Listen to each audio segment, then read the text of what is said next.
தமிழக வெற்றிக் கழகம் என்று தொடங்கிய பிறகு மாலை முரசுல ஒரு விவாதத்தில், அதுதான் முதல்ல நடந்த விவாதம், அதை பற்றி அதில் நான் கலந்து கொண்டேன்.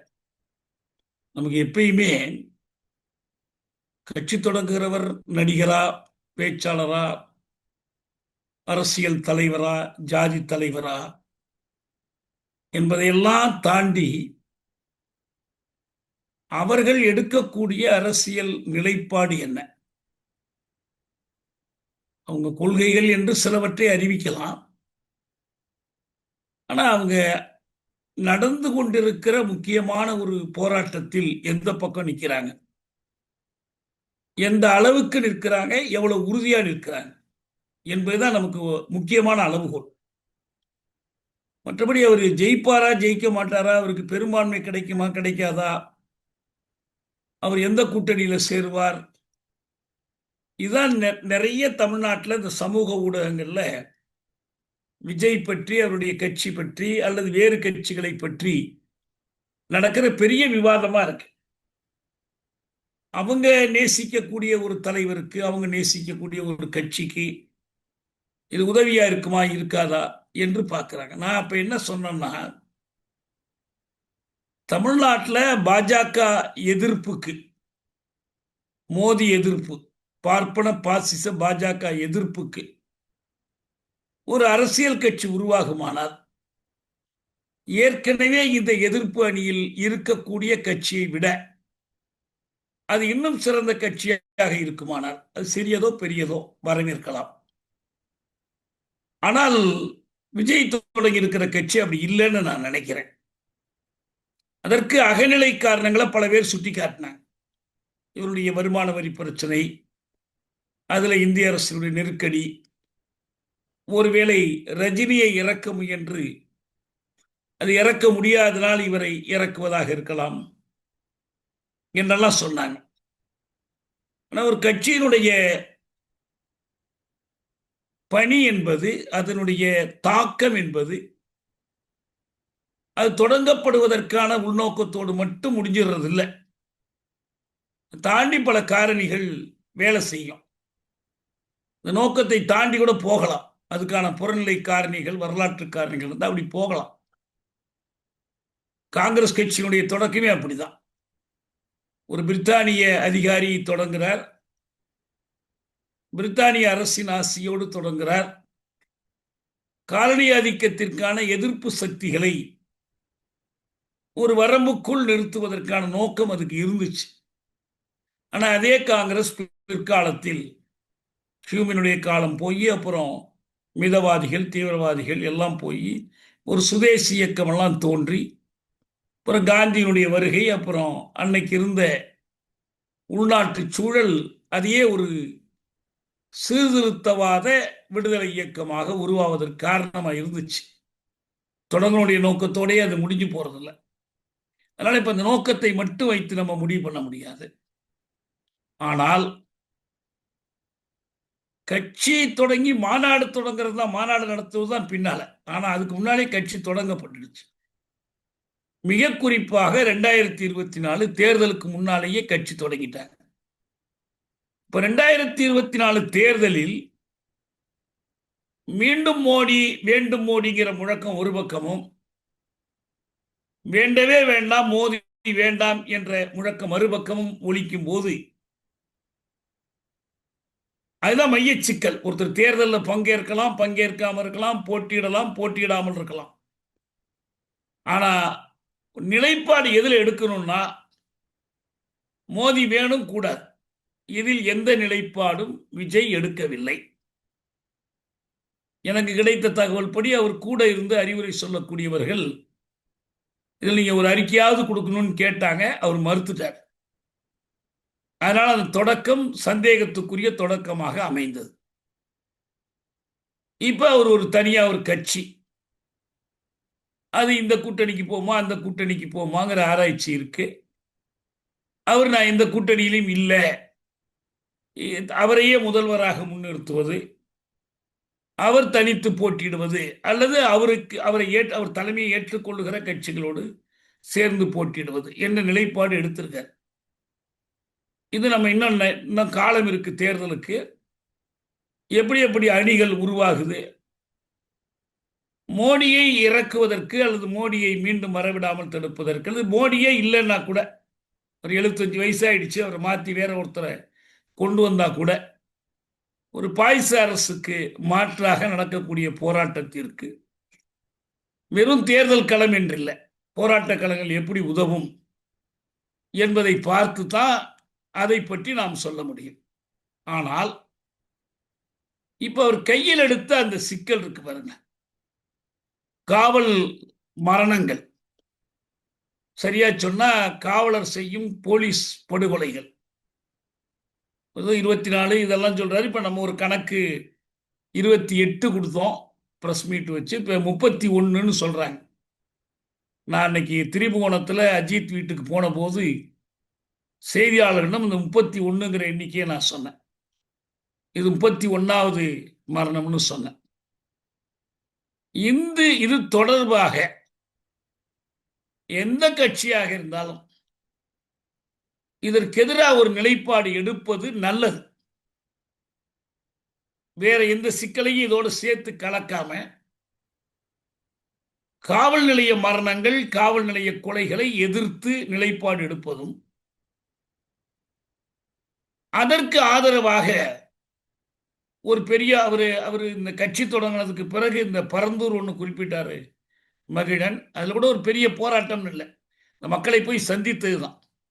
ஆனால் இதில் ஒரு போராட்டம் என்று அறிவித்து ஏராளமான கட்சி தொண்டர்களை திரட்டி காவல்துறை கொடுத்த இடையூறுகளை எல்லாம் கடந்து ஒரு இது நடத்தியிருக்கிறாரு. இது பாதிக்கப்பட்டவர்களை மேடைக்கு கொண்டு வந்திருக்காரு. அந்த யார் வீட்டில் இறப்பு நேரிட்டுச்சோ அவங்கள கொண்டு வந்திருக்கிறாரு. அவங்களுக்கு ஒரு அடையாளமான ஒரு உதவி தொகையும் கொடுத்திருக்கிறாரு. அரசை கண்டிச்சு பேசியிருக்கிறார்.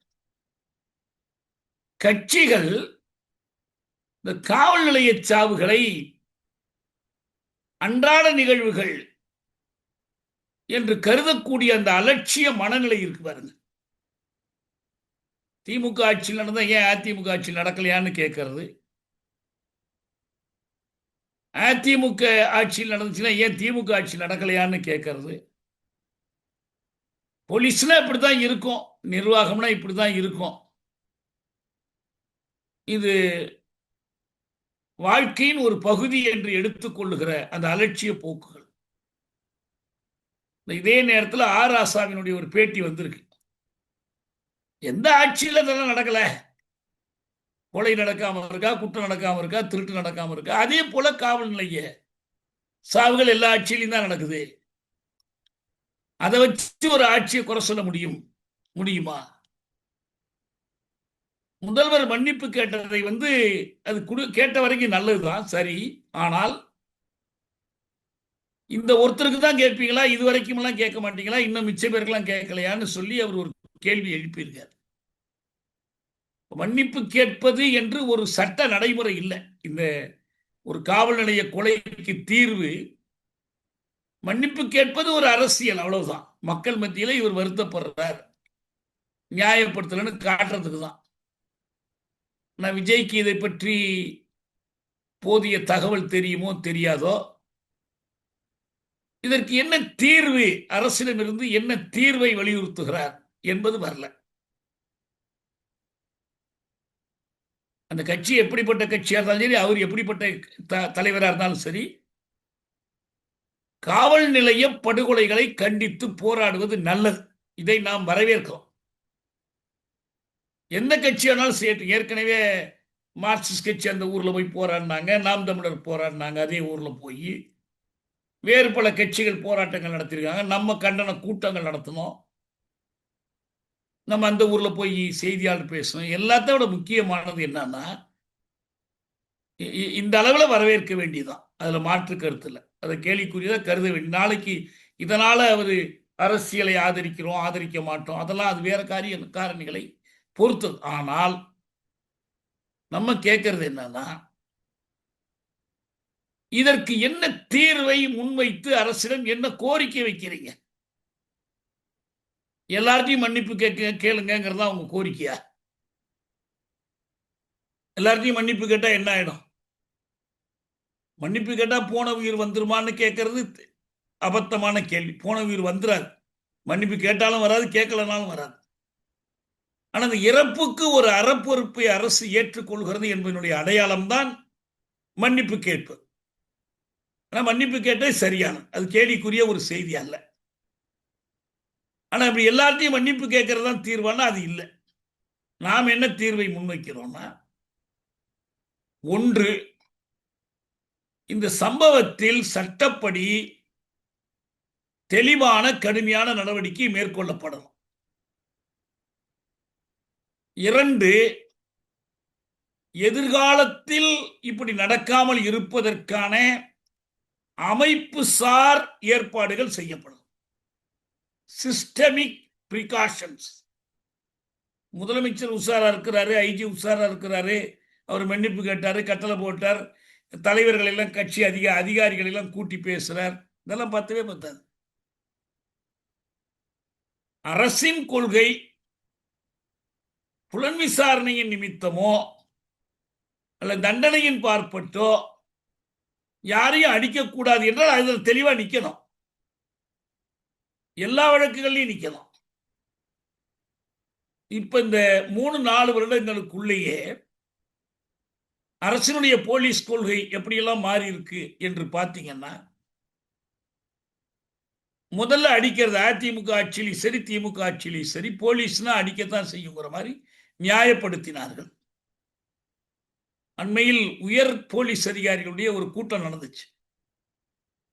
அந்த கூட்டத்தில் டிஜிபி சொன்னார், முதல்வர் கண்டிப்பா சொல்லியிருக்காரு, இனிமேல் இந்த அடிக்கிற வேலையை வச்சுக்காதீங்க, வேற வழிகளை கையாளுங்க, புலன் விசாரணைக்கு அடிக்காதீங்க. அப்ப ஒரு அதிகாரி மட்டும் எழுந்து கேட்டாராம், இதே போல ஒரு கூட்டம் உயர் அதிகாரிகளுடைய கூட்டத்தை கூட்டி குற்றங்கள் ரொம்ப மோசமாயிடுச்சு, இதை கட்டுப்படுத்துவதற்கு ரொம்ப மோசமான குற்றவாளிகளாக இருந்தால் என்கவுண்டர் பண்ணிடுங்க, உங்க மேல எந்த நடவடிக்கையும் வராம நாங்க பார்த்துக்கிறோம், அரசு உங்களுக்கு அனுமதி கொடுக்குது, என்கவுண்டர் பண்ணலாம், இதை எழுதி கொடுக்க முடியாது, சட்டம் போட்டு கொடுக்க முடியாது, ஆனா நாங்க பாதுகாப்போம். 2வது, அவ்வளவு மோசம் கடுமையான குற்றம் இல்லை என்றால் அடிச்சு எலும்ப உடைச்சு மாவுக்கட்டு போட்டு கொண்டு வந்துருங்க. இது அதிமுக ஆட்சியிலேயே அடுக்கடுக்கா நிறைய பேருக்கு மாவு கட்டு போட்டாங்க. இப்ப இந்த ஆட்சி வந்த பிறகு ஒரு கட்டத்திற்கு பிறகு கடைசியா அந்த அண்ணா பல்கலைக்கழக சம்பவத்தில் கூட அடிச்சு மாவு கட்டு போட்டாங்க. நீதிபதியே உயர் நீதிமன்றத்தில் கேட்கிறார், அது என்ன போலீஸ்காரங்க அதே கழிப்பறை தானே பயன்படுத்துறீங்க, உங்களுக்கெல்லாம் வழுக்காதா, குற்றஞ்சாட்டப்பட்டவர்கள் போனா மட்டும்தான் வழுக்கி விழுந்துருவாங்களா, எப்படி மாவு கட்டு போடுறீங்கன்னு கேட்டாங்க. அதை விசாரிச்சு ஒரு நடவடிக்கையெல்லாம் எடுக்கல, கேட்டாங்க, கேள்வி கேட்டாங்க, அவ்வளவுதான். அப்ப இந்த உயர் போலீஸ் அதிகாரி 2வதாக இதை சொல்றாரு. அவர் சொல்றாரு, முதல்ல என்கவுண்டர் பண்ணிக்கலாம், அனுமதி உண்டு, நீங்க மாவு கட்டு போட சொன்னீங்க, அதையும் நாங்க போட்டோம், இப்ப அடிக்காதீங்கிறீங்க. இந்த 3ல எதை நாங்க கடைபிடிக்கிறது, உங்க ஸ்டாண்ட் என்ன, அரசோட நிலை என்ன, இது அரசு எங்களுக்கு சொல்லிடுச்சு, அதிகாரிகள் சொல்லிட்டார்கள், நாங்க எதை கடைபிடிக்கிறது அப்படின்னு கேட்டாராம். யாராலையும் அவருக்கு பதில் சொல்ல முடியல. ஒரு கனத்த மௌனத்தோடு எல்லாரும் பேசாம இருந்தாங்க. இதுக்கு என்ன காரணம்? சட்டத்தின் ஆட்சி என்பது காவல்துறை நிர்வாகத்திற்கும் பொருந்தும். சட்டத்தை கையில் எடுத்துக் கொள்ளுகிற உரிமை அவங்களுக்கு இல்லை. நம்ம தேனியில நம்ம தோழர்கள் மீது தாக்குதல் எல்லாம் நடந்து ஒருத்தரை அடிச்ச போது நான் தோழர்கள்ட்ட சொல்லி கலெக்டர் கிட்ட போய் போலீஸ் கம்ப்ளைண்ட்ஸ் அத்தாரிட்டியில ஒரு இது கொடுக்கணும், புகார் கொடுக்கணும்னு சொல்லுங்கன்னு கேட்க சொன்னேன். இவங்க போய் கேட்டாங்க. அவங்களுக்கு கலெக்டர் உட்பட யாருக்குமே அப்படி ஒண்ணு இருக்கிறதே தெரியல. ஏன்னா நீதிமன்ற உத்தரவுப்படி there is a police complaints அத்தாரிட்டின்னு ஒண்ணு இருக்கு. கலெக்டர் அதுக்கு தலைவர், அதுக்கு கீழே சில அதிகாரிகள் இருப்பாங்க. போலீஸ் மீதான புகார்களை விசாரித்து நடவடிக்கை எடுக்கணும். அப்புறம் இந்த கலெக்டர் என்ன பண்ணாங்களா, அவங்க பிஏவை கூப்பிட்டு இந்த தம்பிங்க எல்லாம் என்னமோ சொல்றாங்க, கம்ப்ளைண்ட் போலீஸ் கம்ப்ளைண்ட்ஸ் அத்தாரிட்டி. ஆமாங்கம்மா அப்படி இருக்கு. அதுக்கு பிறகுதான் அது இருக்கிறதே அவங்க தெரிஞ்சுக்கிறாங்க. இதான் நிலைமை. இது ஒரு நடைமுறை. என்கவுண்டர்னா உடனடியா யார் என்கவுண்டர் பண்ண போலீஸ் அதிகாரியோ அவர் மீது கொலை வழக்கு பதிவு பண்ணணும், எஃப்ஐஆர் போடணும்னு சொல்லி உத்தரவு இருக்கு, நீதிமன்ற உத்தரவு இருக்கு, மனித உரிமை ஆணையத்தினுடைய வழிகாட்டுதல் இருக்கு, இத்தனையும் இருக்கு. இப்ப அஜித்குமார் வழக்கில் நம்ம பார்த்தோம், எஃப்ஐஆரும் போடல, போடாமலே கொண்டு போய் ஒரு தனி குழு விசாரிக்கிறாங்க, எந்த காவல் நிலைய பொறுப்பும் இல்லாம. எனவே இதை சட்டப்படி எப்படி சரி செய்வது? சட்டத்தை கடைபிடிக்காத அதிகாரிகள் மீது வேண்டுமென்றே அவர்கள் இந்த குற்றச்செயலில் ஈடுபட்டிருந்தால் அவங்க மீது வழக்கு போட்டு குற்ற நடவடிக்கை எடுத்து கைது பண்ணுவது, எவ்வளவு உயர் அதிகாரியா இருந்தாலும். அப்படி இல்லை, இவங்க கடமை தான் தவறி இருக்கிறாங்கன்னா பதவி நீக்கம் செய்யணும், இடைநீக்கம் செய்யணும், விசாரிக்கணும், நடவடிக்கை எடுக்கணும். இப்படி எதுவுமே செய்யாமல் அப்ப நம்ம அதுக்கு தான் ஒரு தீர்வாக தொடர்ந்து வலியுறுத்திட்டு வர்றோம். காவல் சித்திரவதைக்கு எதிரான கூட்டு இயக்கத்தில் நான் அந்த முதல்வருக்கு எழுதின கடிதம் நீங்க பார்த்திருப்பீங்கன்னு நினைக்கிறேன். அதுலயே நான் எழுதியிருக்கிறேன்,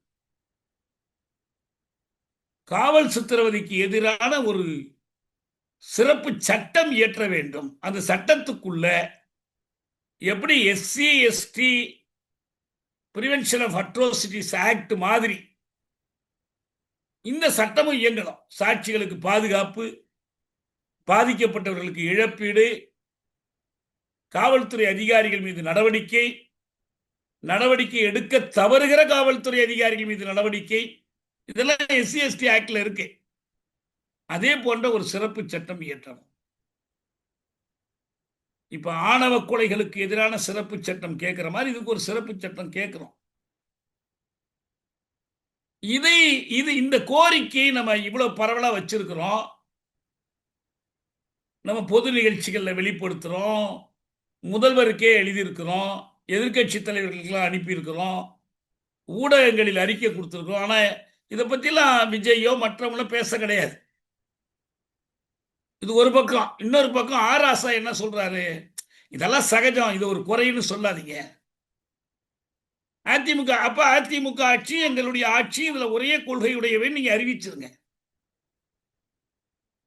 போலீஸ் கொள்கை ரெண்டுக்கும் ஒண்ணுதானா? உங்களுக்கு வேற போலீஸ் கொள்கை கிடையாதா? அடுத்தடுத்து ஒரு 2-3 காவல் கொலைகள் நடந்த போது சைலேந்திர பாபு 41 கட்டளைகள் பிறப்பிச்சார். SOPs பேர், ஸ்டாண்டர்ட் ஆபரேட்டிங் ப்ரொசீஜர்ஸ். திரும்ப திரும்ப இதை எடுத்து எழுதியிருக்கிறேன், காட்டியிருக்கிறோம்.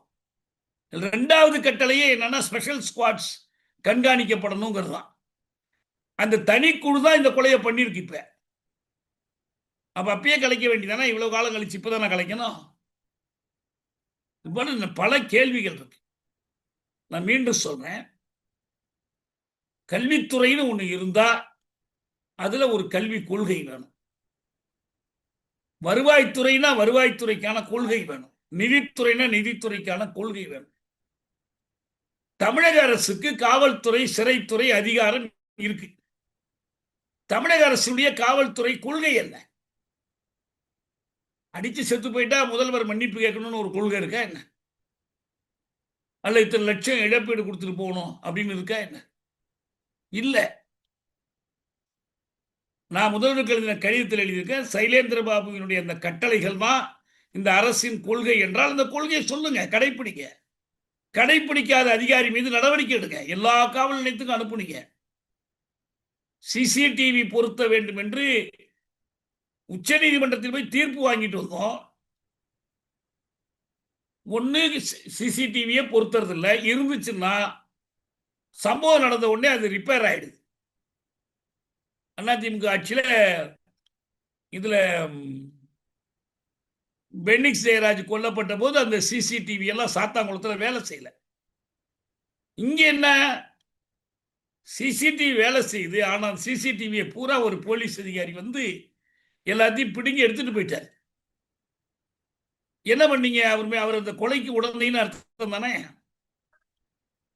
அதனால இப்ப ஆராசா சொல்ற மாதிரி இதெல்லாம் சகஜம், இதை வச்செல்லாம் அரசு குற்றம் சொல்லக்கூடாதுன்னு சொல்றது மிக மோசமான, மனிதத்தன்மை இல்லாத, குடியாட்சியத்திற்கு புறம்பான ஒரு அதிகார திமிரோடு கூடிய ஒரு அணுகுமுறை. அவர் வேற ஏதாவது பேசிட்டாருன்னா கண்டிக்கிறார் முதலமைச்சர், இதுக்கெல்லாம் கண்டிக்க மாட்டாரா? இதுதான் திமுக கருத்தா இருக்கு, அதுதான் அவங்க வெளிப்படுத்துறாங்க. விஜய் போராட்டம் பண்றாருன்னா போராடுங்க, நல்லது. எல்லா கட்சியுமே எந்த கட்சியும் போராடினா நல்லதுதான். இது ஒன்றும் போராடக்கூடாது, நல்லது. ஒரு கட்சி இதுக்காக எடுத்து போராடுறது நல்லது. ஆனால் கோரிக்கையை தெளிவுபடுத்துங்க. என்ன செய்யணும்னு கேட்குறீங்க? ஏன்னா நாளைக்கு நீங்க ஆட்சிக்கு வரலாம், வராம போகலாம்.